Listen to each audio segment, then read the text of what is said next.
Good morning and welcome to this meeting of the Norfolk Police and Crime Panel. The first item on the agenda is to receive apologies.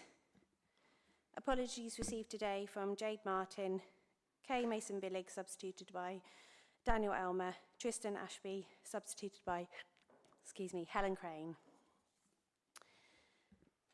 I'd also like to advise that Terry Parish has been appointed as representative from the Borough Council of Kings Lynn and West Norfolk.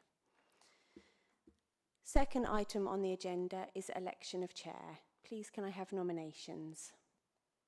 Thank you, Councillor Easter. I'd like to nominate Sarah as the chair, please. Sarah Butakofer.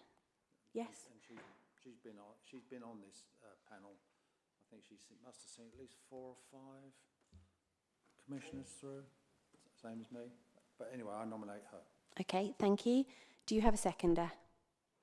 Thank you, Stacey Palmer. Are there any other nominations? No? Everyone in agreement? Please raise your hands. Okay, I think that's unanimous. Councillor Butakofer, you are duly elected. Please take the chair.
Thank you very much.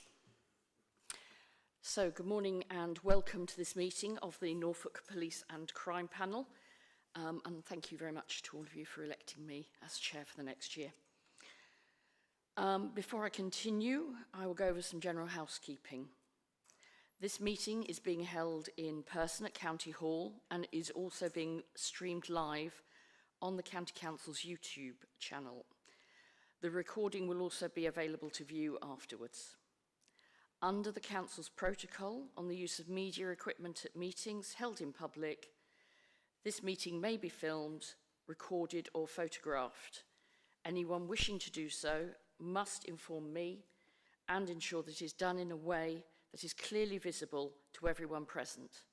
The wishes of any individual not to be recorded or filmed must be appropriately respected. I believe the fire alarm test is not expected during the meeting. That took place already this morning. So if the alarm sounds, we must evacuate County Hall. And in the event of an emergency, please make your way to the nearest exit and muster at the point in the car park designated. Thank you. So going back to the agenda, I would like to ask for nominees and seconders for the election of Vice Chair, please.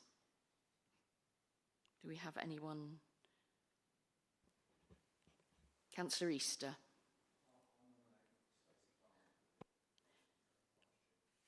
Thank you very much. Would anyone like to second? Councillor Catchpole. Yeah, I'm happy to second, thanks. Thank you. Could I have a show of, are there any other nominations? Then could I have a show of hands, please? Thank you very much. That's unanimous. Stacey, would you like to come and join me, please?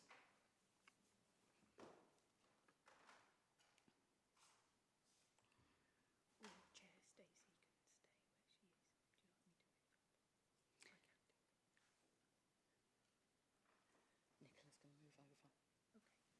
Thanks, Nicola.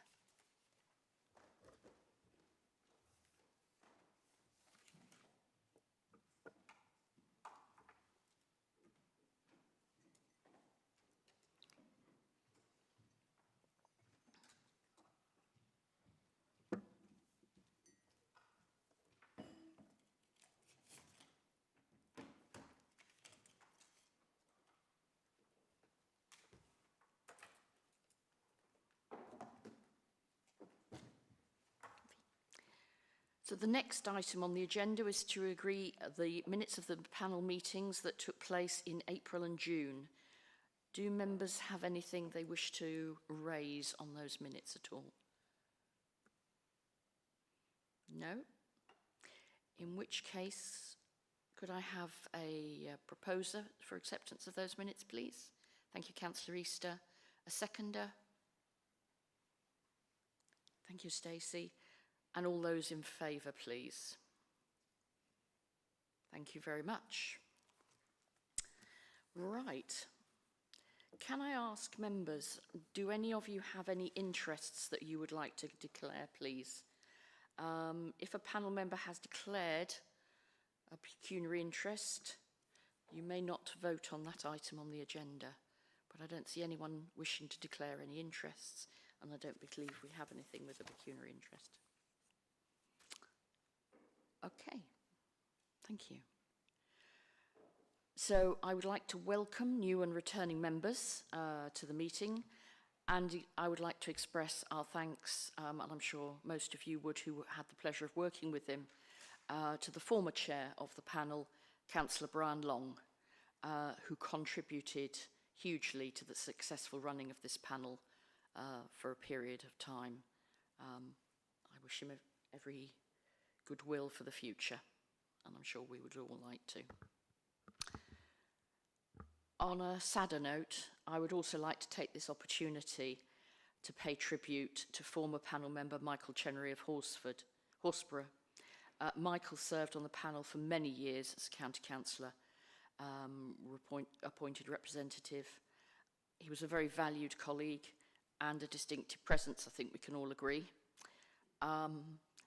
Often bringing a practical and grounded perspective to discussions, but always with the best interests of Norfolk in mind. And I'd like to say he was particularly kind to me at a difficult time for me. Colleagues will have been saddened to hear of Michael's sudden passing, and on behalf of the panel, I would like to extend sincere condolences to his family and friends. He will be greatly missed and fondly remembered. Please could I ask everyone to stand for a minute's silence in Michael's memory.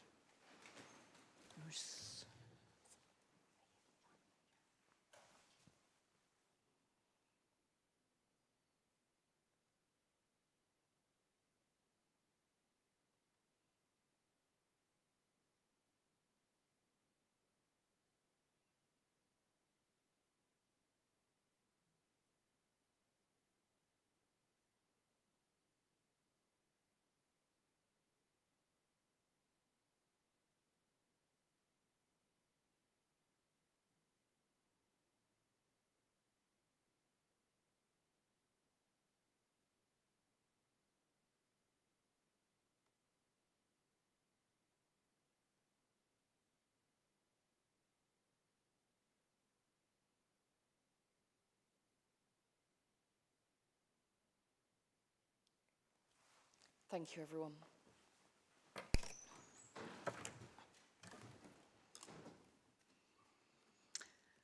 And, of course, I would like to welcome our newly elected Police and Crime Commissioner, Colin Sutton. Commissioner, we have 2 items of panel business to consider, and then we will look forward to hearing from you. Thank you. Do we have any public questions? I believe no questions have been received. Thank you. So we come to the balanced appointments objective. Do anyone have any comments they would like to make on these? These are something that we go through every year, just to check through. Anyone got any comments? Everyone happy with those? Okay. So there are 3 recommendations.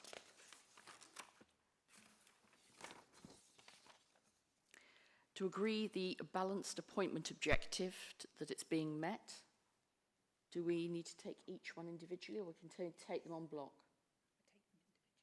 So could I have a proposal that we accept that, please? Thank you, Councillor Catchpole. Do we have a seconder, please? Councillor Easter.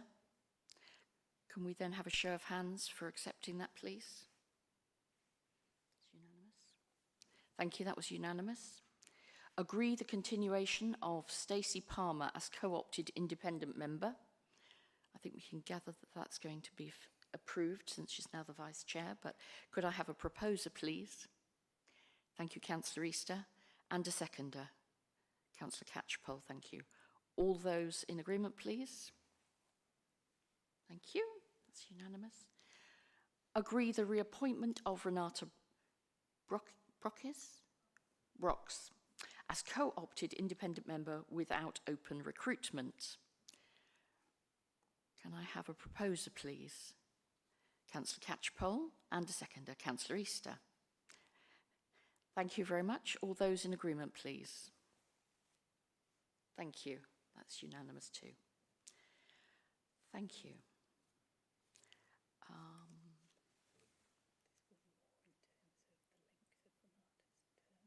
Okay, so I need to go through that too. So, in light of the government's proposed policing reforms, which indicate that police and crime panels will cease to exist when the PCC model is abolished in May 2028, do panel members agree that Renata's reappointment should run until May 2028 or until the panel is formally disbanded, whichever occurs sooner, so that we can continue with the smooth running of the panel? So, can I have those in agreement, please? So that appears unanimous. So thank you. I can then confirm Renata's reappointment until May 2028 or until the panel is formally disbanded. Thank you, Stacey and Renata. It is good to have you both with us. Right, panel arrangements and rules of procedure. Has everyone had a chance to read these and make sure that they are in acceptance of them rolling over? I think they're very clear and very easy to understand. Does anyone have any comments they would like to make? No? So, turning to the recommendations, we are asked to endorse the panel arrangements. Can I take these on block? Okay. Endorse the rules of procedure at Annex 2 of the report. Endorse the guidance for handling complaints about the conduct of the Police and Crime Commissioner at Annex 3 of the report. And appoint panel members to be involved in the process. Can I have nominations, please, or applications to be included within that process, please? Councillor Easter. So Councillor Easter would like to take part in that. Councillor Catchpole, thank you. Renata and Stacey. Thank you. So we have our members.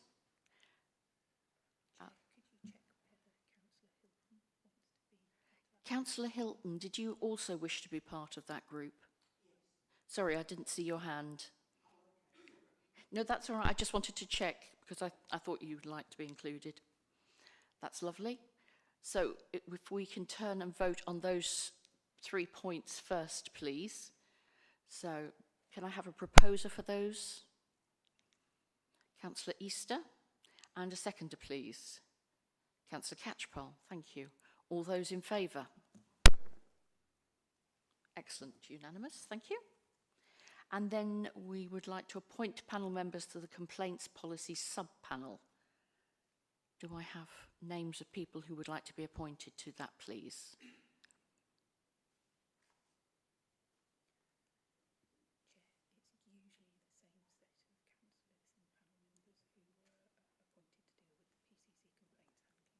Excellent. So did you hear that, people? Apparently, if you have already agreed to be the panel members to be involved in the process in the conduct of the Police and Crime Commissioner, it is usually the same set of people. Are you all happy and content with that arrangement? Thank you. So can we just vote on that as well, please? So proposed by Councillor Catchpole, seconded by Councillor Elmer, all those in favour, please. So that's unanimous. So that was unanimous. Thank you. Right. You will note that the next sub-panel meeting is scheduled to take place at 10 a.m. on Monday, the 14th of September. So a date for your diaries, please. Right. I am delighted to welcome Norfolk's new Police and Crime Commissioner. Commissioner, it is a pleasure to have you here, and also a warm welcome to your team who are generally join us. Thank you again. Commissioner, under normal circumstances, the election timetable would have allowed us to meet informally beforehand and given you the opportunity to provide the panel with a position statement or similar.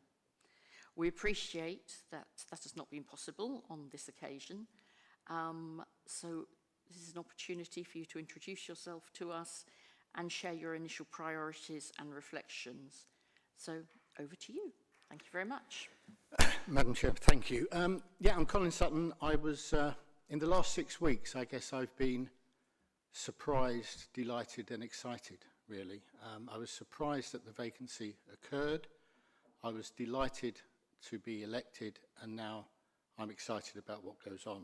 I've met with councillors, with my team, with police officers, including the chief on a number of occasions, and it's a talented bunch of people. And I think, yes, we've only got 21 months, but 21 months is long enough to do things, and that's what I intend to do. I intend to be quite visible and engage. I trust this team know what they're doing very much, and I'm not going to micromanage them. So, you know, I want to be visible and engaging with the public and with the police officers, really, to make sure that I can be that conduit. Like, I guess, any commissioner that comes in halfway through a term, I do intend to amend the policing plan. And when I use the word amend there, it's rather in the sense that the Luftwaffe amended Coventry Cathedral. I wasn't impressed with the policing plan. I thought it was too vague, and I thought that it was a lot of kind of principles, but without very much in terms of action, in terms of deliverables. So I will change that. We are going to start consultation for the new policing plan on the 14th of September, and that should run for about, I think about 3 weeks, up until the 9th of October. And we will also consult on the precept at the same time. But having said that, I've of course spent the last 5 weeks consulting. I've actually spoken to more members of the public and residents in Norfolk in the course of the election campaign than is possible in 3 weeks of consultation. And of course it's from there that my thoughts have been distilled. The 3 broad headings that I want to look at. The first of them is around domestic abuse. Domestic abuse is something that I've been very much involved with for my entire time in my police career, and I was surprised and shocked when the Chief Constable gave a briefing to say that 34% of calls into the Norfolk Constabulary control room are thought to be grounded on domestic abuse, because as far as my knowledge went and then the research that I did, that's actually quite high. Now, it could be that we're really good at getting people to report it and they feel comfortable reporting it, and that's why. But it might not be. And I want to try to make inroads in that, because I think there's a double positive effect with it. We can not only reduce victimisation and reduce crime in that area, but that will also, if we can get that figure down, release resources for use in other places, and it ought to be down somewhere near, I think, about 20 to 25% of the calls in. To that end, even just yesterday in a meeting with the Chief Constable, we found a way of rejigging the budgets, we hope.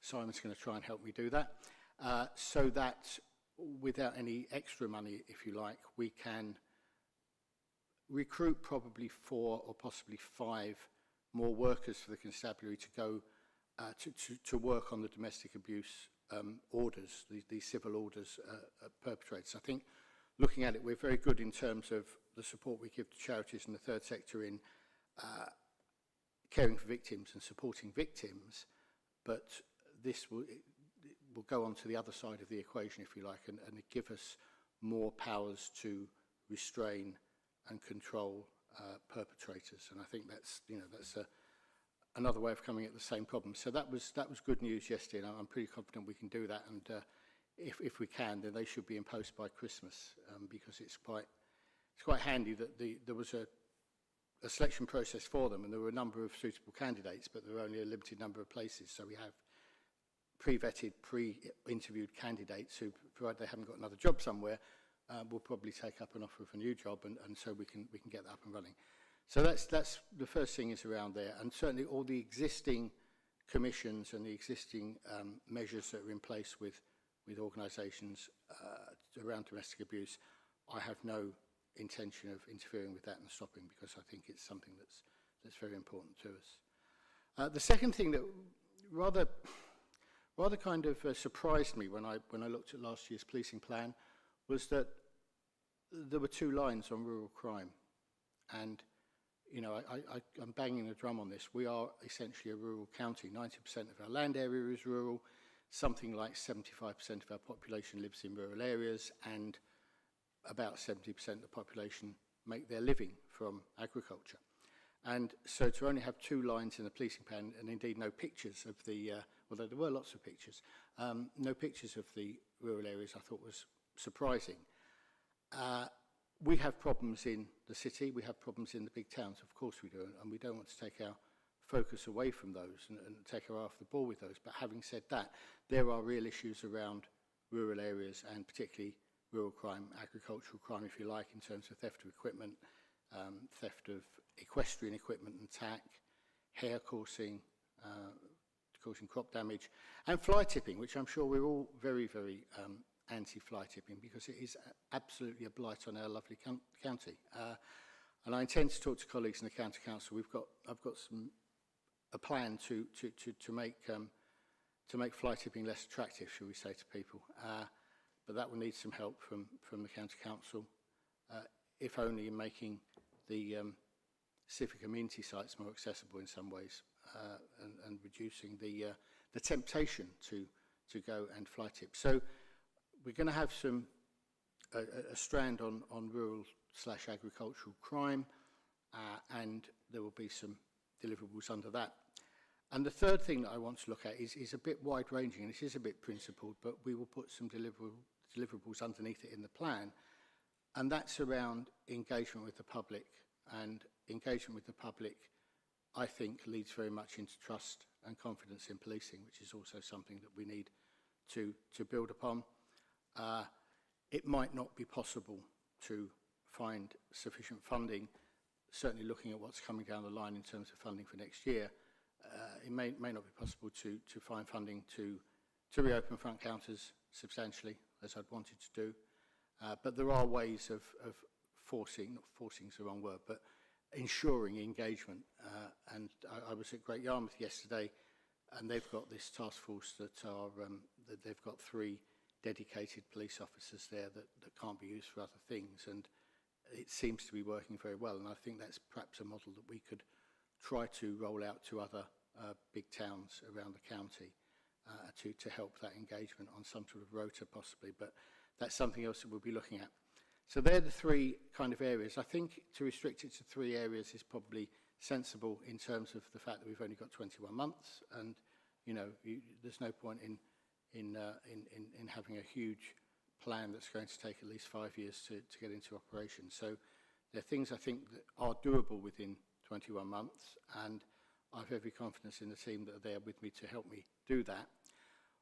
One thing I will say, and we're going to go on in a minute to the report about the policing plan to this panel, is that I read all 46 pages of it, and my reaction to that was that it doesn't need to be all 46 pages of it. And I do wonder, and I'm not asking anybody specifically to admit to this, but I wonder how many members of the panel actually do read all 46 pages of it. I think that's a waste of effort, because the officers in my team that prepare that report have other jobs. It's taking them away from their day job to spend the days that it takes to put all that together. So what I would suggest in future, those plans will be will be reporting by headline and exception. You will all have the report in plenty of time before the panel meeting, and if anyone then wants further detail on any of the things in it, then of course they're free to email us or to come into Wyndham and sit down and talk about it and go through the detail. But I think it would be a more streamlined process for both the OPCC team and for the panel to not have that great sort of weedy detail that's in 46 pages. 46 pages is too long, in my view. But I'll take forward to working with you all to making Norfolk safer and making Norfolk Constabulary an even better police force than they are at the moment, because they are very good as we stand. Thank you. Thank you, Commissioner. I hope you won't mind if I ask the panel if they'd like to ask some questions. Of course not. Excellent. Thank you very much. Sorry, Councillor, I'm sorry, I can't read from Crane. Councillor Crane, would you like to start us off, please? Lovely, thank you very much. And firstly, congratulations on your election to Police and Crime Commissioner. I know at Breckland we will be very happy to work with you, especially on fly tipping, etc. The one thing that always comes across from most of us, and rural crime, fantastic. I've always lived rural. I come from an agricultural background. I'm really pleased to hear that, along with domestic abuse as two of your top priorities. We do hear time and time again from our residents, and I'm sure my colleagues will say the same, don't bother telling the police, don't bother reporting it, they do nothing. All crime must be made worth reporting, and I would like to see that sort of slogan disappear, that it is worth reporting because we know that our police care and will do something about it. I'd just like to have your little input on that if possible. Thank you. Word of that, I really couldn't. It's a trust and confidence issue, as I say, that we've got to that stage where that's the attitude, and that attitude can be blamed on one organisation, and that one organisation is the police service generally, and that's what needs to be changed. I think it's a question of making sure that what police officers do are the things that you and your residents want them to be doing, and that is something that does sit, in the operational field with the Chief Constable, but it's something which I think that I can lean on, if you like, and I can make some comments upon. There is no doubt that some research says that something like 70% of response officer time is taken up by things that most people wouldn't call policing. And that needs to change. And that, we would find out much more clearly if we had sufficient capacity in the numbers that we have, if they were all doing police work all the time. But when they're covering for gaps in other agencies, and that's not a slight on the other agencies, because other agencies also have funding and capability issues.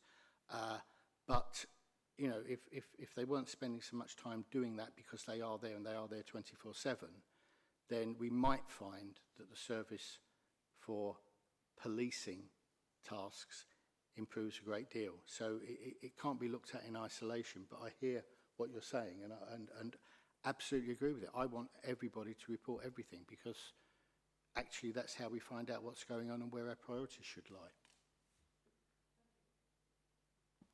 Thank you, Commissioner. Renata, thank you. Morning, Commissioner. Lovely to meet you. You.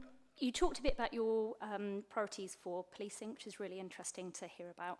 I'd be interested to whether you have any early views about your role within the wider criminal justice system and kind of your thoughts around that and how you'll work with criminal justice partners going forward. Yeah, absolutely. I'm firmly of the view that if you fix policing, all you'll do is shove the problem along the line to courts. And if you fix courts, you'll shove it along to prisons. Now, there's not much we can do about fixing the entire criminal justice system in 21 months in Norfolk, I accept, but there are things we can do to make it better here for us. One of the things that I know is that each of our custody centres, we have a facility to do video remands for first hearings. And if we were to use that and encourage the magistrates' courts to use that, then that would actually take an awful lot of time and expense and officer time out of the system, as well as taking court time out of the system. I think the fact is that when we are booking dates for serious offences like rape for trial in 2030, that is entirely unacceptable for everybody, for defendants, but for victims, for witnesses, for police. And there needs to be a way around that. And certainly, you know, I say we can't do much to change the whole system in Norfolk, but what we can do is put pressure on through the Association of Police and Crime Commissioners and so on. Yeah, it's not, I wish it were that we didn't have court space, but we actually do. Most days, the Crown Court space in the whole country is running at about 70% capacity. And that's about lack of barristers, it's about lack of judges and all sorts of things. But yeah, it's not acceptable, but what we can do, and what I intend to do, is to look at the use of these remote first hearing facilities that we have. And I think also, you know, with the Sentencing Act coming and all sorts of different things, the probation service need to tie in with us, but they've got their own resourcing issues, as we know, and they're going to get worse, not better, in terms of the new legislation. But things like I was talking about with the domestic abuse orders, where you're using essentially a civil rather than criminal remedy, short circuits the system, makes it quicker, and also takes cases out of the traditional criminal justice system to speed that up. So it's something I'm aware of and something we can work with, I guess. Okay. Councillor Elmer. Thank you very much, Chair, and congratulations on your election, Commissioner. It's good to see you again. You seem a fairly direct chap, so I'll flatter you with a direct question, which is, could you outline what your approach to the police element of the precept will be next year? Will you be looking for the maximum, do you think, or will you be aiming to get lower than that? I'd love to aim to get lower than that. From the preliminary look that I've had and things that I've been told, we are looking at the possibility of a shortfall of around 40 officers, funding for 40 officers next year. And that troubles me greatly, and I'm sure it troubles everybody. You know, 40 officers is a big chunk out of 1,800 or whatever the force establishment is. So as much as I'd love to make the precept lower, I think I can say quite clearly that I won't want to go above the maximum. We won't be having any referenda, but it's too early really for me to decide exactly where that would be. But, you know, everybody wants lower precepts and lower taxes, don't they? You know, but do we also want a lower standard of policing? Thank you. Stacey. Thank you. Welcome, Commissioner. It's really great to see you. Really welcome the enthusiasm and excitement for the role. I think that's really pleasant to see. I think from my perspective, sort of playing back the proposals around priorities, I guess my question to you is, how do you propose to balance those that are very sort of real for Norfolk against some of the national priorities that are slightly different and kind of focus on kind of serious violence against women and girls, county lines? How do we balance that in Norfolk without sort of potentially missing out on grant funding for things that potentially don't fall within your three areas? The obligation upon us is to produce a police and crime plan which has regard to the national priorities. And of course that's what we'll do, because that's the obligation on us. Violence against women and girls clearly and obviously is something that we will not shirk away from our responsibility to look at that and to act in terms of that priority. In fact, I think it's the 14th of August I'm going out with the Project Vigilante, is it? Yeah, in Norwich that night. So it's the first time I'll have been working to midnight for some years, but you know, I could get used to it again. To see exactly how that works, and I'm quite excited by the use we're making of live facial recognition for those events, and also for dogs who are trained to intercept drugs that are commonly used to subdue for purposes of rape. Notice I don't say date rape. I hate that phrase because it's got nothing to do with dating, in my view. But drug rape is a real problem as well. These dogs can sniff out GHB and ketamine and Rohypnol, and that's such a great idea. They're very efficient. So I'm interested, looking forward to that. We do have an issue around the nighttime economy and that area of violence against women and girls, and that's predominantly in Norwich, as you all know, but there are instances elsewhere. And the other thing that I have to mention here is in terms of violence against women and girls, is I'm very, very worried by the things that are going on at RAF Barnham. And RAF Barnham will cause us an awful lot of policing issues in this county, although it's just in Suffolk. And one of them is certainly the fear, if not the actuality, of violence against women and girls.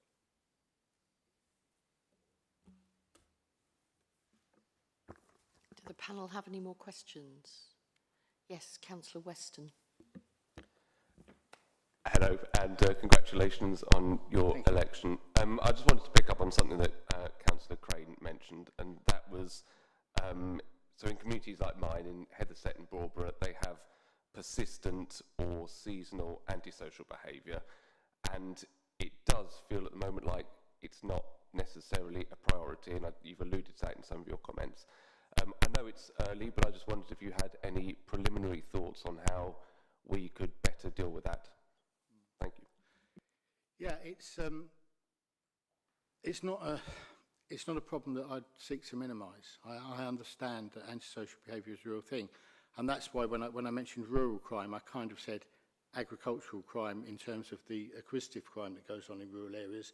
But I appreciate, and I live in a rural area myself, and I appreciate that antisocial behaviour is a real problem there. And you know, the difficulty always is, and there's no getting around this, that actually getting police officers there to rural areas is hard because of the distances involved, and you know, you can't have foot patrols around the rural beats and so forth. It's something that I think we can look at in terms of tactics, if you like, and obviously that's not really my bag, but in some ways it was, because for the first 15 years of my police service I did public order, and I did like you know, the minibuses with the shields and all that, whatever they call them here, but TSG we called it in London, yeah. So they can be that kind of policing can be very effective against antisocial behaviour, and it's very mobile and can go around. So it's something that I will speak about. I don't know how we do that, but then we also have an additional problem with that, which again comes back to RAF Barnham, that we're actually going to be losing our training facility for people to do public order training. And I heard yesterday that one of our neighbouring forces, because they don't have a facility like we won't have very soon, it seems, they go to Bristol, from Hertfordshire or Bedfordshire, or both, go to Bristol for their public order training. So it takes 3 days to do 1 day of training, and there's overnight expenses. It costs 4 times the amount. Well, you know, we need to dig our heels in and fight against that, so that we've still got that facility here for Norfolk and Suffolk officers to be trained enough to deal with those sort of things. But it's something that's on my agenda and on my radar. Thank you. Any more questions? Yes, Councillor Shearmer. Yeah, thank you very much, and obviously congratulations again. You mentioned about rural crime, and I'm sure for many panel members and indeed many residents around Norfolk that will be welcome, because obviously that message of "we never see a bobby" is something that I heard on the campaign trail as well. But you mentioned about that, well, something like 70% of the residents live in rural areas in Norfolk. But if you have a look at where the crime happens in 2 divisions, basically, compared to other divisions of the 84, or whatever it is in Norfolk. It's in Thorpe Hamlet and in Mancroft, in the city centre of Norwich. And also, so many residents around Norfolk do come into the city centre of Norwich. So I just want to get a sort of reassurance from you that the urban areas where the crime is, or the reported crime it definitely happens disproportionately, is not going to be neglected or overlooked going forward.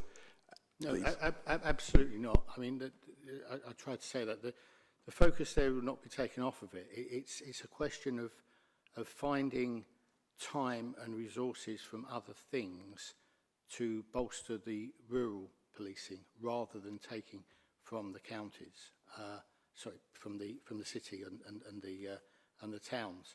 You know, I'm glad you used that phrase, actually, you don't see a Bobby around here, because my answer to that always is go down to the local A&E, you'll find some there.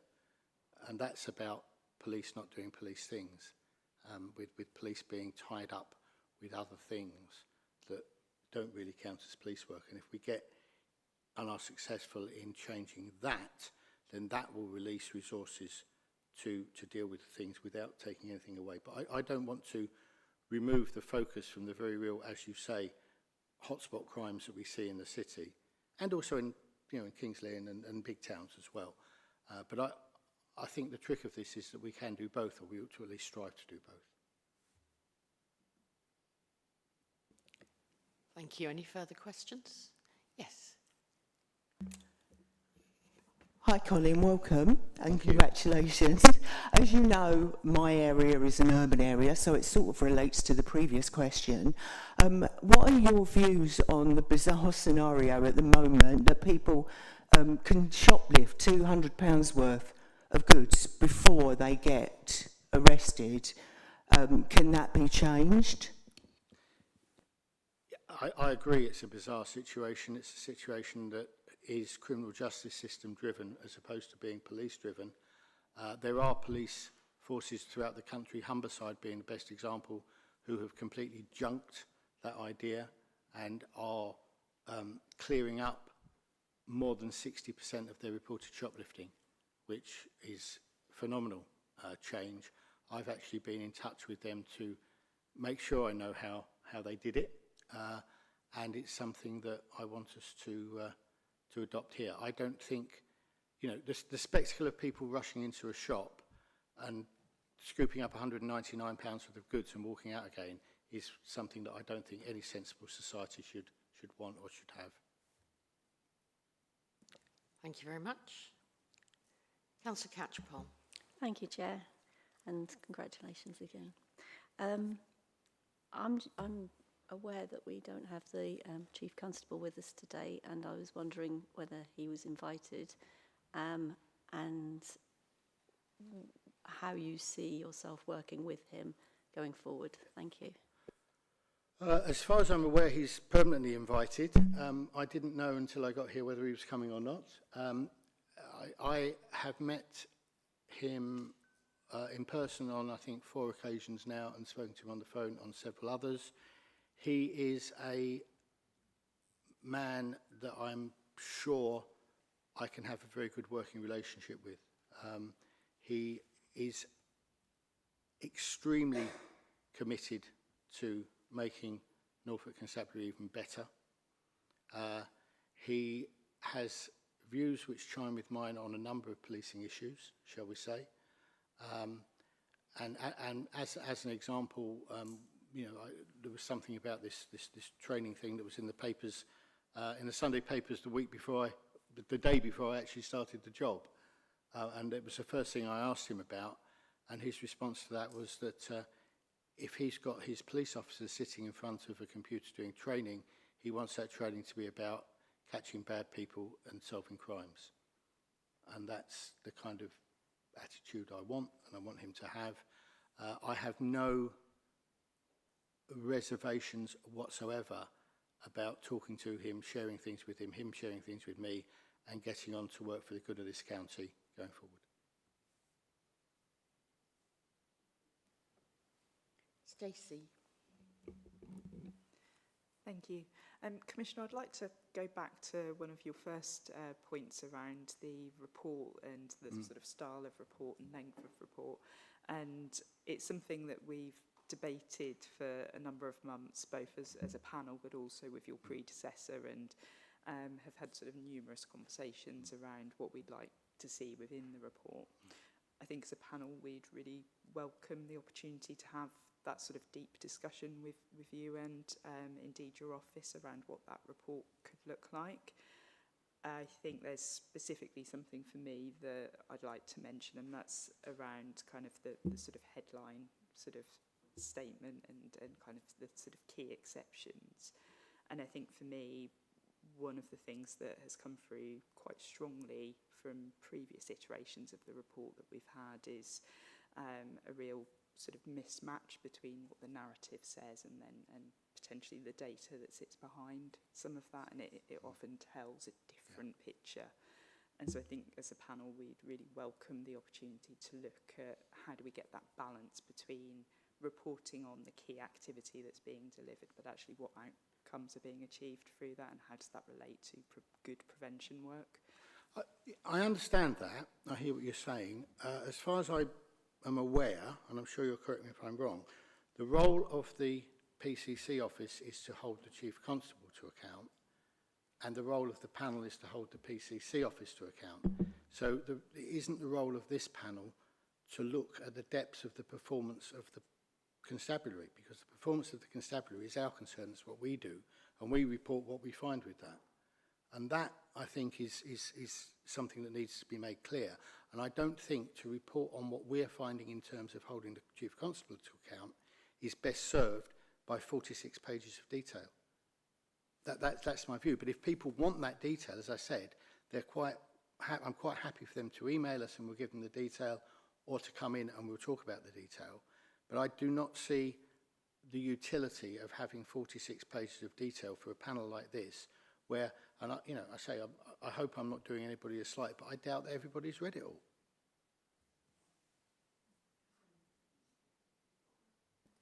I think it's unfortunate, Commissioner, because I would expect with this panel, knowing most of them pretty well, that yes, we do read these things because it's very important to us and to our residents. Chair, I'll take your view of it, but and you know, I don't know the members of the panel as well as you do. But what I'm saying is, I'm sure all of us I know all of you are busy people in other things that you're doing, and I don't think that report in that detail is necessarily the purpose for this panel.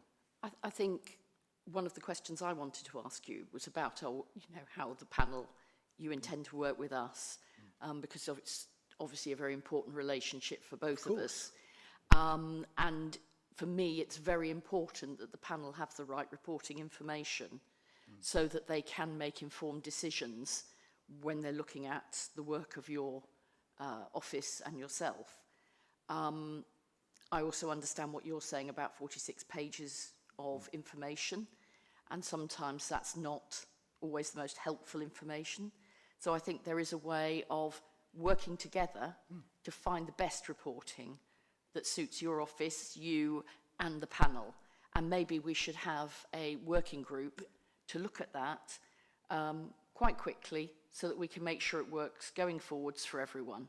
I would absolutely welcome that. I think that's the right thing to do, and that's, I'd want to take part in that, and let's make sure we get it right for everybody, I think, and it needs to be quickly because we've only got 21 months. Exactly that. Yeah. And I think one of the comments that we hear a lot from the panel here is about the reporting and making sure it's the most useful information so that we can get to the points we want to make quickly.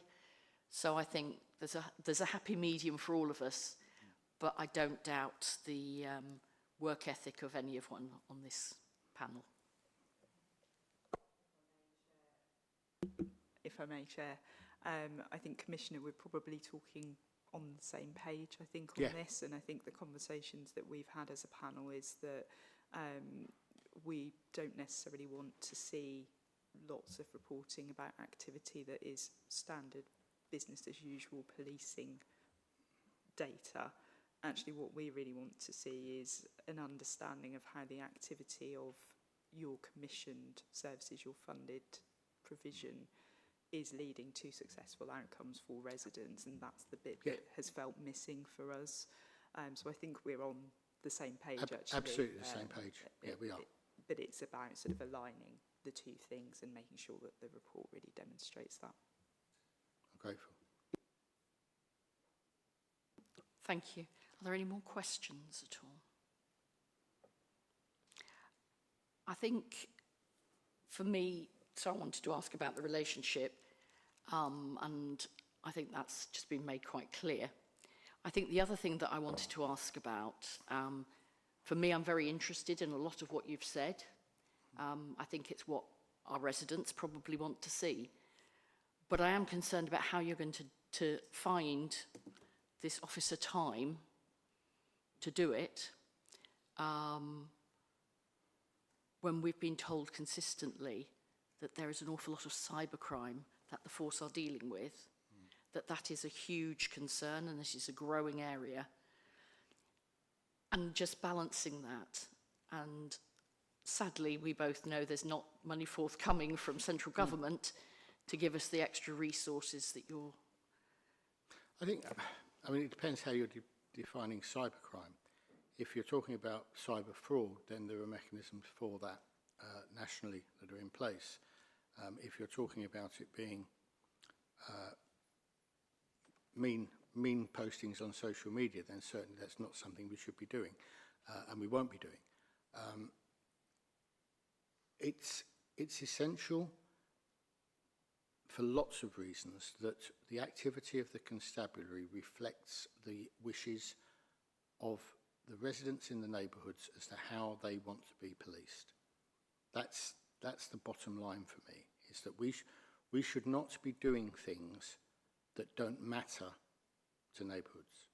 And those things will differ in different neighbourhoods, and we need to be agile enough to respond to that and to change our working practices and our focuses just to reflect that. And the problem that we have in doing that at the moment is because of the lack of resources and because of the way that we, through no fault of the constabulary, but in terms of funding and various things ending, that we've lost PCSOs, we've lost neighbourhood officers to a great degree.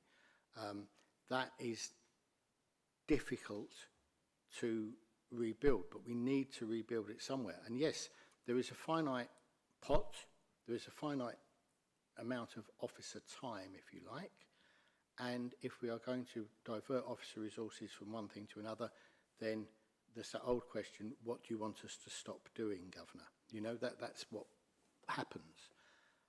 So what we need to do is look at things and say, are there indeed things that we need to stop doing or we could stop doing? Are we sure that every single officer who has a warrant card in his or her pocket in Norfolk is actually contributing to what the residents want? Are there roles, are there non-public facing roles that could be either got rid of or better done by somebody who didn't have to be a police officer and so release a police officer for other things? They're the kind of things that have to be done. Now, I don't doubt that the Chief Constable in his 5 years as Chief Constable and those who went before him have probably been doing this every year since 2010, since policing in this country was decimated by the then Home Secretary. And so we've had 15 years of doing this now, and it will carry on, sadly. But that doesn't mean we shouldn't try, because what we want to do is to get to a stage where, as I say, most of what the constabulary is doing is what most of the residents want. And to get there, we have to be honest with ourselves, and we might have to be a bit brutal with ourselves.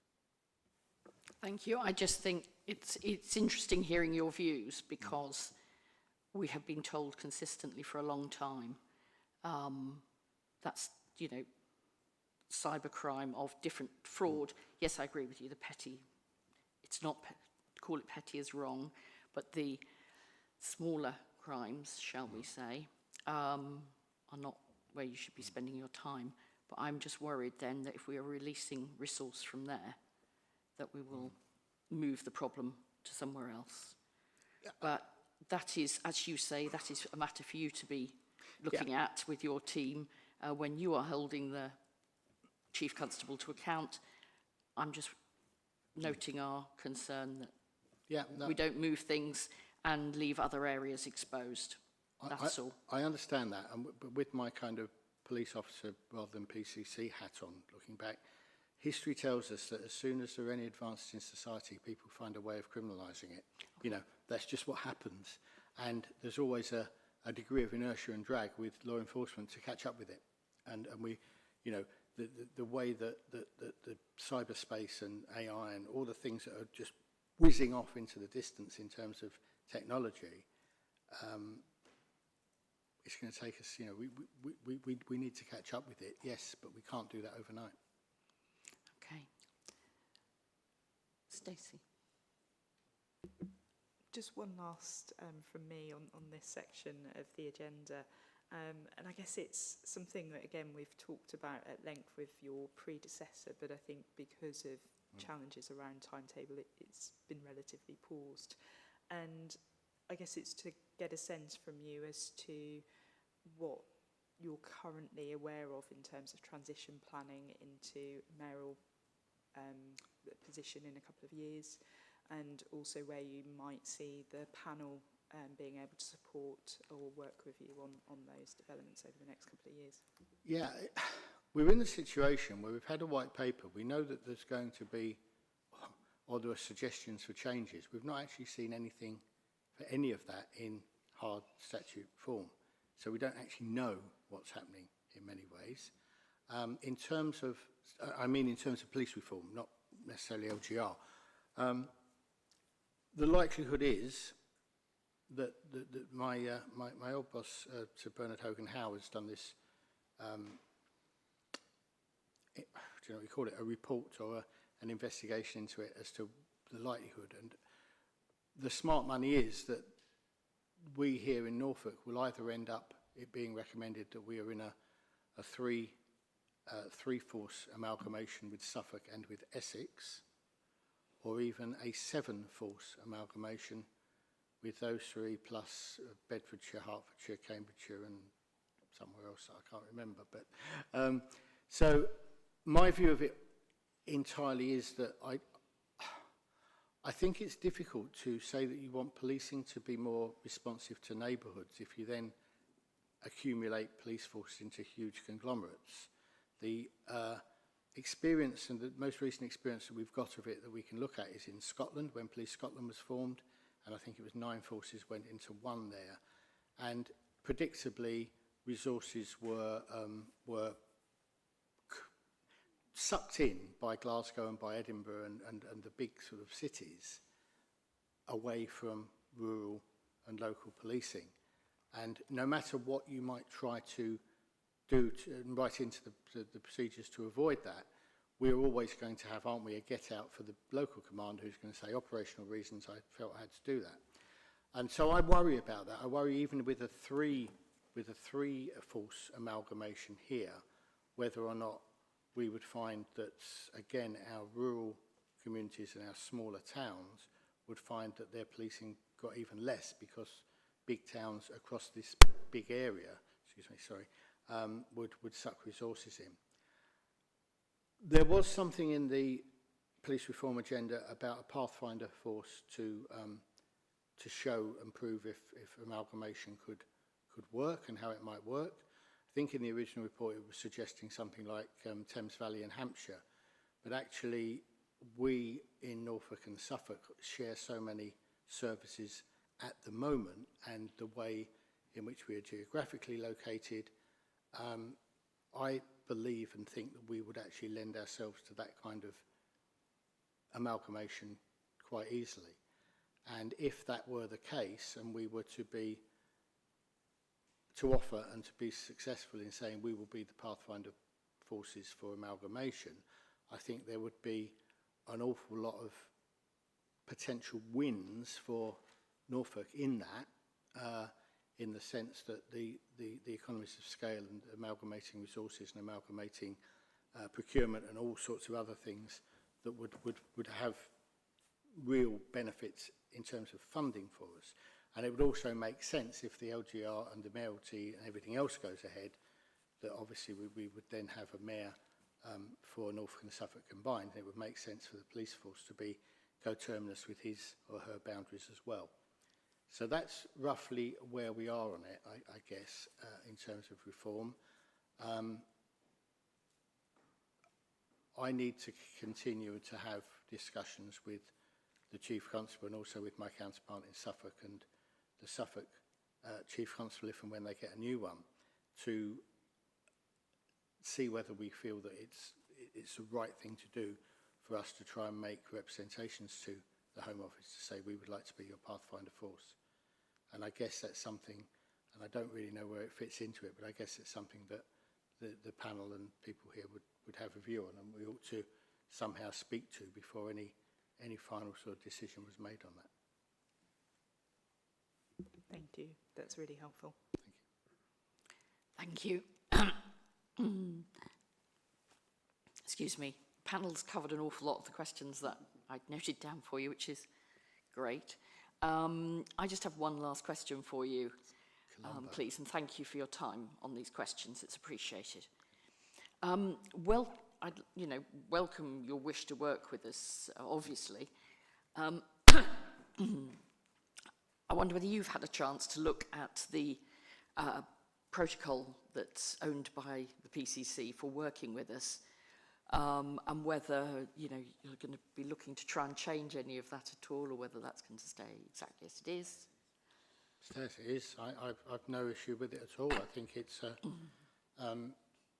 what I expected, and excellent. I think the expectations in there for both sides are what I expected and how we should work. Not a problem at all. Excellent. Okay. Any final questions from anybody else on the panel? No. Thank you. Then I think we've just got one recommendation, which, if everyone is agreed, is to set up a workshop as soon as possible to look at the reporting to make it work for all parties involved. Please. Could I have a proposer for that, please? Stacey, and a seconder. Councillor Weston, thank you. And all those in favour? Lovely. So we have a recommendation for you. Thank you. Right.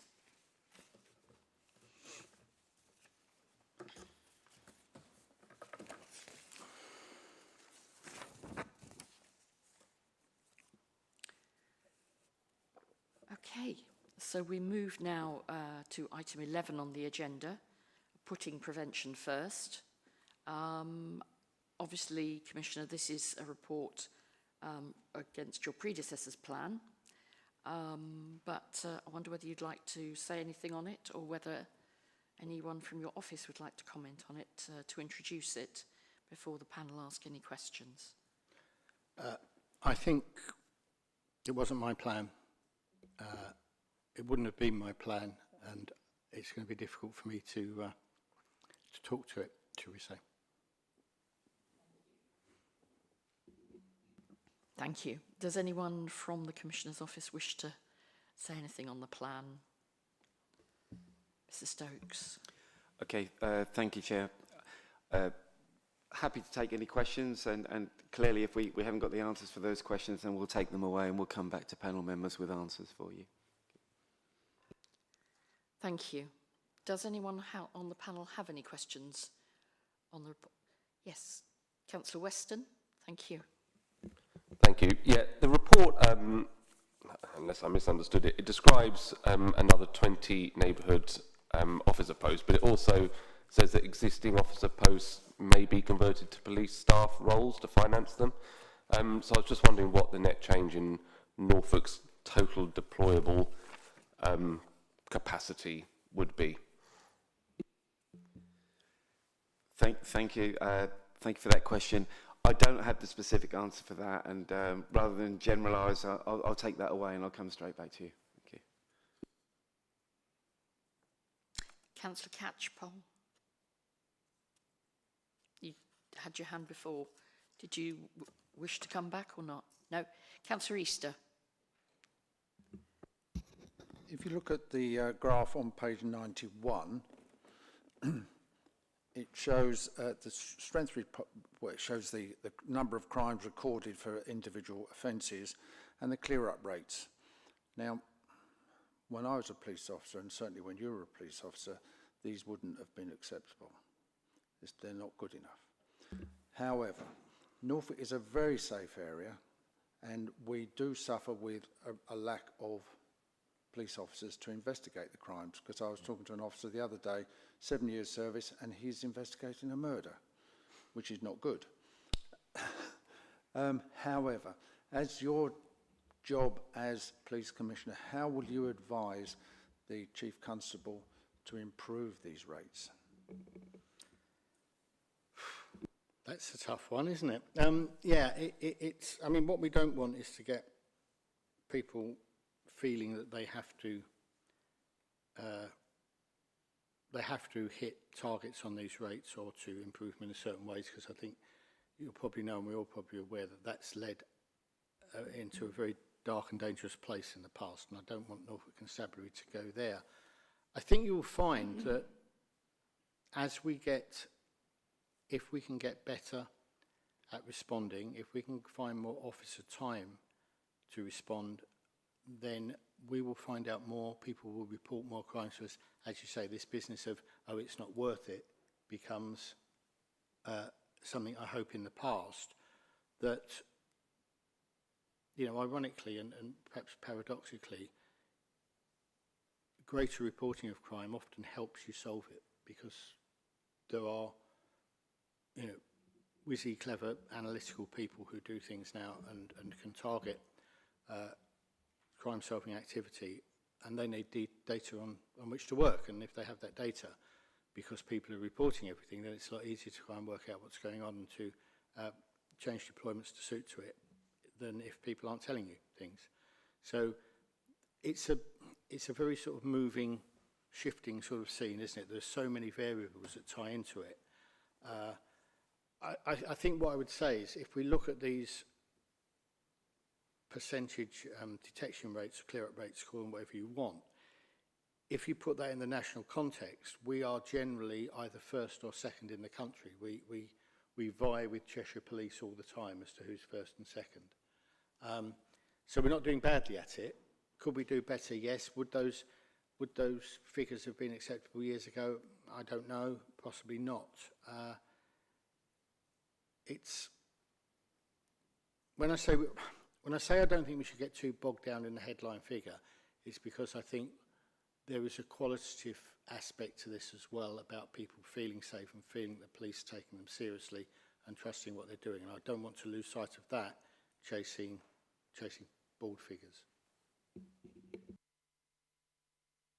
Sorry, I'd just like to follow up on your response to that, because my concern would be that as members of the public need to see that cases have been resolved, to have that confidence that you were talking about, because otherwise they feel like they're reporting and nothing is being done.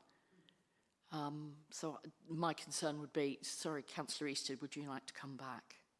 So if you look at residential burglary, which is one thing that the general public are very, very concerned about, there were 1,193 in the last 12 months, of which only 133 were solved. But that's just not good enough. No, it's not. It would be much nicer if we could solve more of them. But, you know, it depends on having the resources to do that, and where does that sit amongst all the other things. 1,193 burglaries in a county of our size in 1 year is actually extremely low. It's a really, really low burglary rate.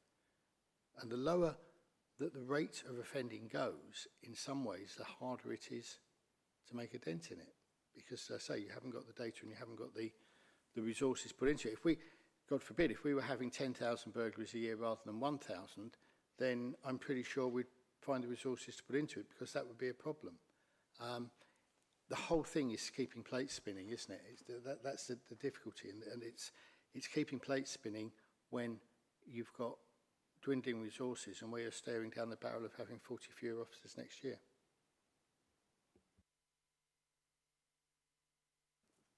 Thank you. Councillor Elmer. Thank you very much, Chair. If I could just refer to page 101, Objective 2, Safer Roads for All.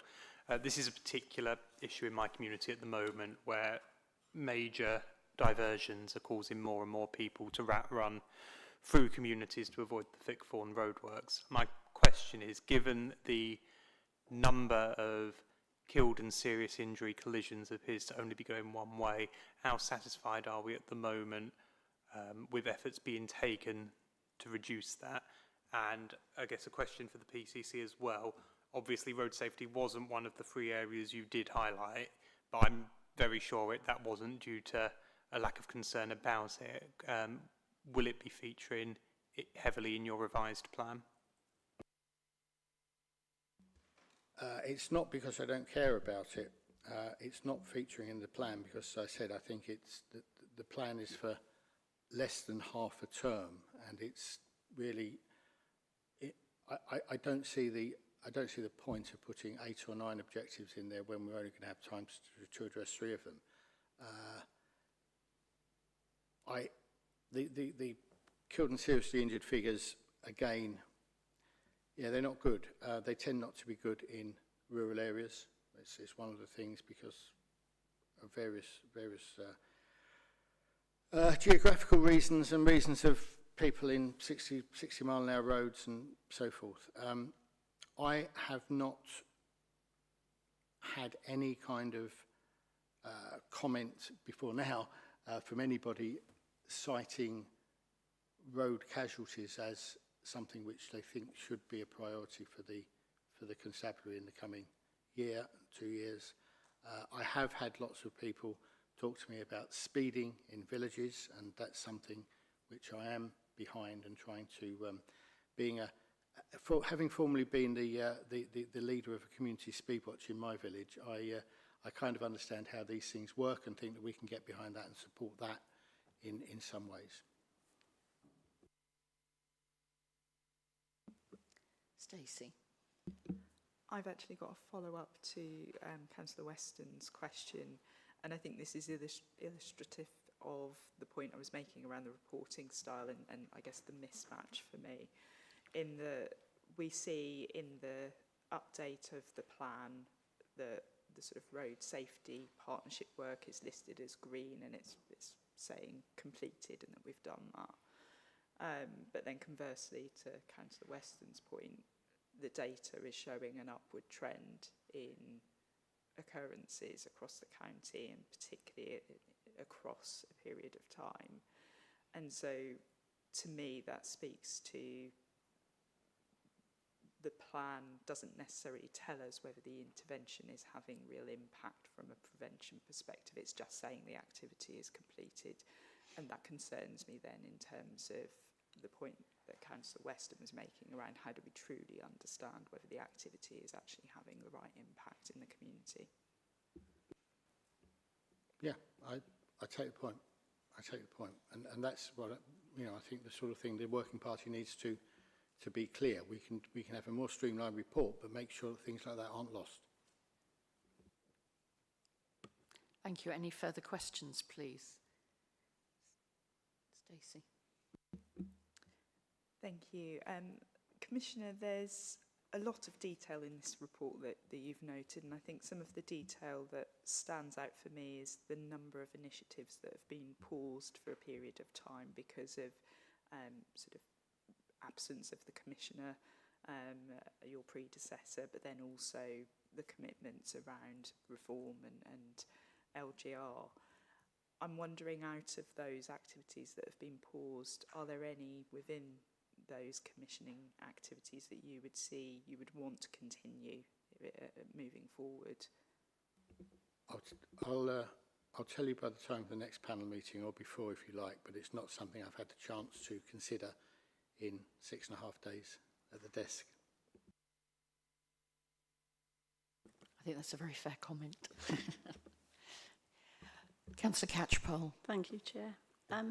Just looking at the figures for serious and organised crime disruptions, they've increased, which is the good news because it means more are being detected, but it also suggests perhaps that there is more and more serious and organised crime happening. So I was wondering, as that is not a priority, where we have concerns, even in market towns such as Aylsham, how you would see that being tackled during your term as Commissioner. Thank you. Yeah, I mean, you'll be obviously familiar with the phrase that if everything's a priority, nothing's a priority, and that's the problem we have. Is there are lots of things we'd like to do. Serious and organised crime is something which it's the responsibility of other agencies as well as local constabulary, but we can feed into that. We have a pretty good record in terms of disruptions. We have a pretty good record in terms of operations and ongoing operations into serious and organised crime that aren't really suitable for here. It's not something, again, that we're going to ignore. The constabulary is set up to deal with it. It's something that in many ways has a less of an everyday impact on residents. But I accept that there is an impact in terms of, you know, depending on what sort of serious and organised crime we're talking about, I guess. When we're looking at the trafficking and drugs and fake tobacco and all the other sorts of things that are organised crime that we're seeing in every high street virtually in the county, then that is something that impacts people in the sense of unfairness and the sense of blight and other things, and we need to deal with that, and we need to deal with that again with our colleagues in the County Council. Trading standards are very helpful and things like that, and to do operations that work against them. The kind of serious and organised crime that isn't as visible and doesn't attract so much attention by our residents, I think, is something that we, again, are working with things like the NCA and things like other agencies to try to address.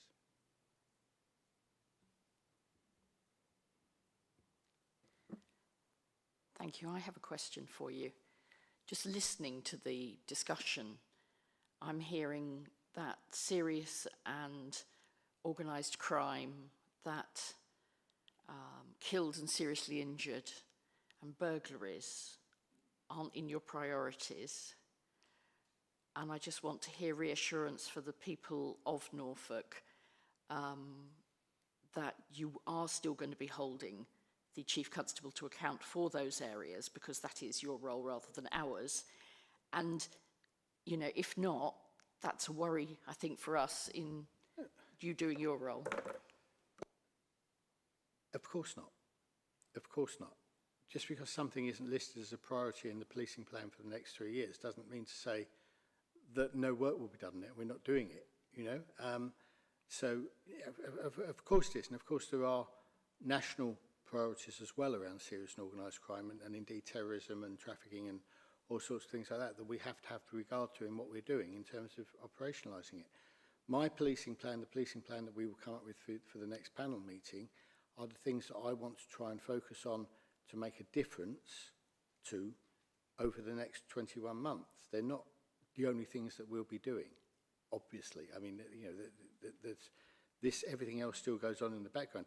If we were just concentrating on my 3 priorities, it would be very easy to achieve them. The reason that they will be hard is because we have all these other things going on that, of course, we need to have an impact on, and we need to have a good performance on. And just because they're not in the policing plan doesn't mean to say I won't be looking to see that we're achieving with them. So you're still going to be holding the Chief Constable to account for those? Of course. I mean, it's the whole. Yeah, of course. I'm not going to just concentrate on the priorities and say you can do what you like. Let's not bother about burglary. No. But that's yeah, that's fine. Okay.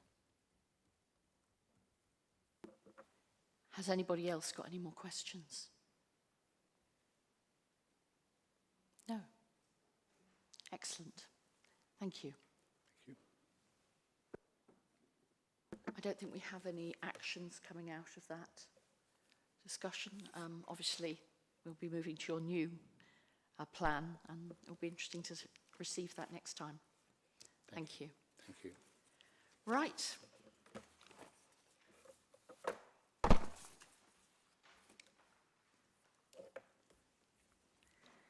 So, thank you, and we note the report. So we move to item 12 on the agenda, the information bulletin. and questions arising. Does anyone have any questions arising from the information bulletin, please?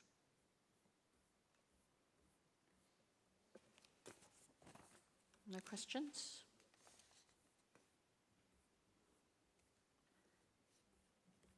Sorry. Stacey, thank you. Thank you. Commissioner, you've already talked to us a little bit about sort of how you intend to hold the Chief Constable to account, and you'll note from the report we get a series of updates around sort of events that you've been to and those accountability meetings. We're interested to understand how you intend to liaise with the Constable around misconduct, looking at accountability of officers and training for them, and how you might deal with that in those accountability meetings. Well, it's a matter for Chief Constable, how they train their officers and how they deal with misconduct. But I obviously have views on that, and my role is to be the conduit between the people of Norfolk and the Chief Constable in terms of everything, and that includes misconduct and training. There is no doubt that the conduct of police officers is under a greater scrutiny than ever at the moment because of national things that have happened and events going back a few years now. And, you know, we have to acknowledge that there's a current case which has come up in the last day or two which puts that into sharper relief for the county of Norfolk and Norfolk Constabulary. I had a lot of interest in the media talking to me, asking me to comment on that yesterday, and I would not comment on it other than to say that there's an investigation going on, and that it's only fair on all the parties that we wait for that investigation to be concluded before we start making any comments or about it. I have a view on the training, and I have a view on how we avoid incidents and issues that have come up in terms of conduct. I think there's a lot of that, a lot of responsibility for improving the conduct of police officers on the street again, in terms of how they interact with the public, rests with first-line supervisors, with the sergeants, and to a degree with the inspectors.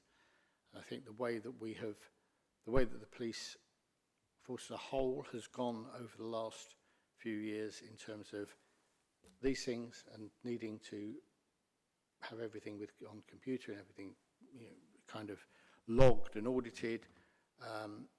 Too many leaders, too many supervisors are spending their time behind a desk and a screen when they should be actually with their team out there and setting an example and supervising and making sure that those officers conduct themselves in the way that we'd all want them to conduct themselves. And I think there is some scope. I gave that view to the Chief Constable only yesterday. I think there is scope for saying that the responsibility for maintaining standards of behaviour falls with those supervisors, and that we are lacking that to a degree. Too often you will see incidents whereby there might be 6 or a dozen police officers there. And I'm not talking just about Norfolk, I'm talking generally that you see on social media or news, and there'll be 6 or more officers there and none of them is a supervisor.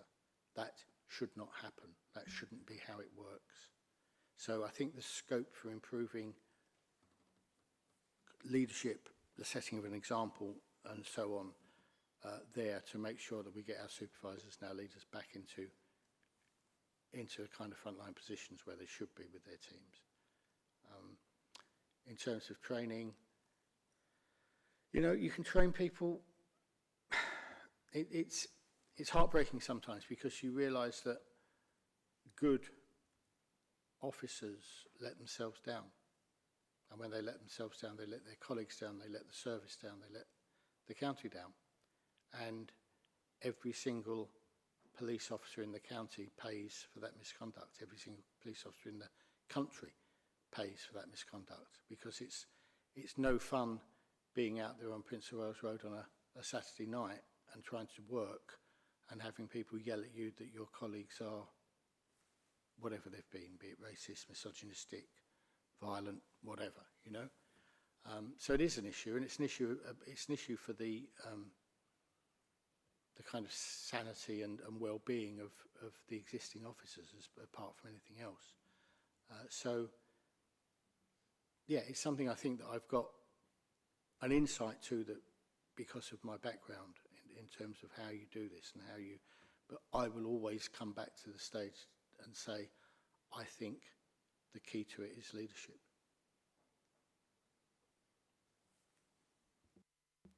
Thank you, I appreciate that, and I think we as a panel have acknowledged several times that we really value the work that our officers do in Norfolk, and that there is some really positive work, and you know that shows in our performance across the force. It's a fantastic force, and we recognise that, so that's not to overshadow the good work that goes on in the service, but I'm appreciate your comments. Grateful for you saying that, but you know that doesn't mean to say there's no complacency there at all about it. As far as I'm concerned, we can be better, and we will be better. I think politicians suffer to a lesser extent of the same sort of problems. You know, one bad apple tarnishes all of us. And yes, I do agree with Stacey's comments that we have a lot of very dedicated officers who do an excellent job. It is just it is not good, to put it mildly, when we have reports like we've had. Does anyone have any further comments? No? Thank you. Then we move on to item 13 on the agenda, Police and Crime Panel funding. Does anybody wish to speak on this item? No? I think we note that funding hasn't changed for some considerable time. I believe it's since 2012 for the Police and Crime Panel. So I think the fact that we are overspending within our 20% that we asked last year from the other councils of Norfolk to meet that. But I do think there is a comment there for the Home Office that they really ought to look at the funding for this committee, because we do meet regularly, we work hard, we do read our reports, and I think that is a crying shame that we are not funded better. I can, Madam Chair, I think that's absolutely right. I hadn't realised it hadn't changed since the whole thing was started, that is, isn't it, 2012? And I think it's, we can at least write a letter and make a representation, can't we, and say that, you know, that we believe that if the panel is to be efficient, it has to be funded better. I think so, especially if we are going to have added workload moving forwards with the changes that are required. Stacey, you would like to come in? I think, Chair, to also acknowledge that we as a panel have spent time both across the last financial year and indeed today discussing the overspend and what that equates to. And actually it equates to the support that we get from the really fantastic officers in democratic services who help to support the arrangements here. It relates to their salaries, uplifting costs, and we've made some sacrifices over the year to reduce spend in some areas to stay within that 20%. So I think it's worth noting that we as a panel are really conscientious around the spend and what that equates to, but to recognise your point around the lack of additional funds over the years. Yeah, I think you're quite right. You know, we discussed this morning in our pre-meeting the fact that, you know, where this £4,000 overspend has come from, and it is not through us being frivolous. And we made a number of cuts last year and would seek to keep within our means wherever we possibly can, but it's not always possible, sadly. So I don't think there's, I mean, we can write a letter. I'm afraid I don't share the Commissioner's enthusiasm that we will get a favourable response, but it is always worth trying. Madam Chair, I never said that. I wouldn't wish to put words in your mouth, but yes, I'm not entirely convinced writing a letter will get us the response we would like. Would the panel like to write to the Minister and ask him to consider the funding for Police and Crime panel? So could I have a proposer then, please? Councillor, thank you. I'm sorry, I can never remember your surname. Sorry, the lady behind you. Hilton. Councillor Hilton to propose, Councillor Shearmer to second. Thank you. Could I have a vote, please? All those in favour? We will write. Thank you. So we have an action. Thank you. Item 14, the Forward Work Programme. Panel members or commissioners, do you have any comment that you wish to make on the Forward Work Programme? Madam Chairman, yeah, on page 142 of the Forward Work Programme, it says that the plan will be brought in the February meeting. Our intention is to bring that plan to the October meeting. That's perfect. Thank you very much indeed, Commissioner. I'm sure we'll all be pleased to see that then. Stacey.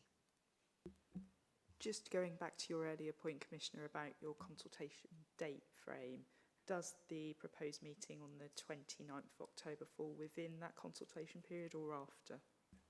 No, it's after. We'd originally decided for 4 weeks, which would have taken us to the 16th of October, but we then realised that wouldn't actually give enough time for members of the panel to have a pre-read of the plan before the meeting. So that's why we've cut it down to 3 weeks. As I say, I honestly believe I'm writing a document which kind of ties together the consultation that I did during the campaign, so that we've got that as well. So I think we'll be okay, but it's also we want to consult on the precept as well, so we can do the two together.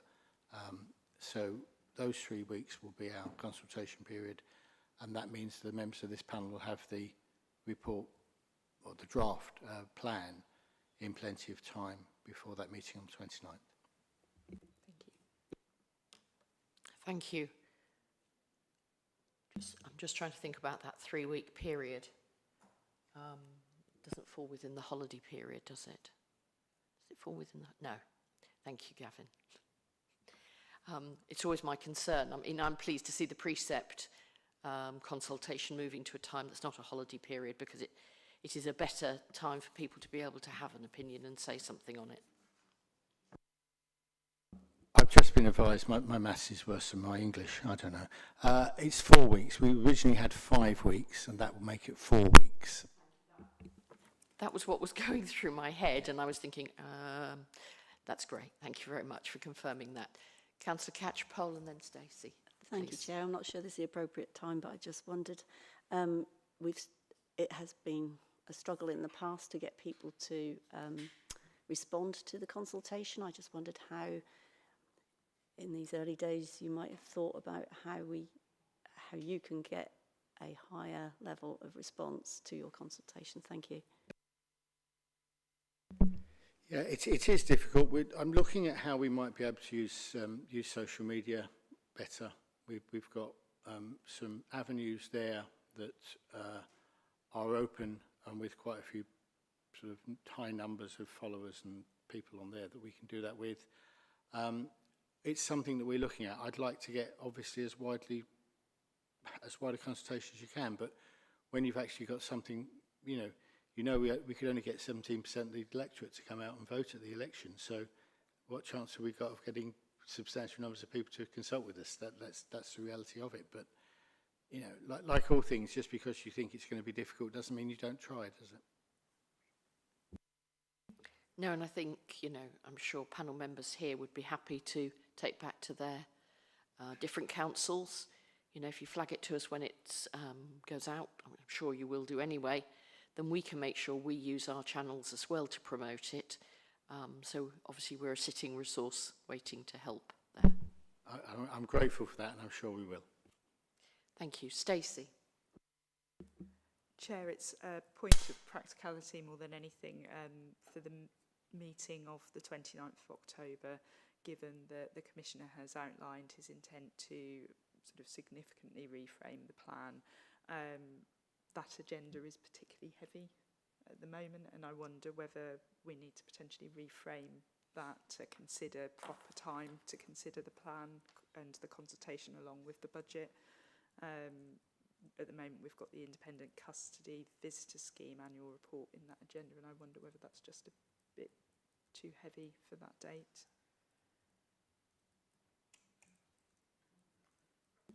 I think what we will do is talk to our officers, see what we think. I think it is, I'm particularly keen that we should look at the custody visitor scheme, only that I'm hearing that we're having a significant number of resignations from that scheme at the moment, and I'm worried about that. So that may be sorted and covered and all organised by then and not a problem. But let's talk about it and let's see between the offices, you know, with Joe and Mr. Stokes, I'm sure you two can sort it between you.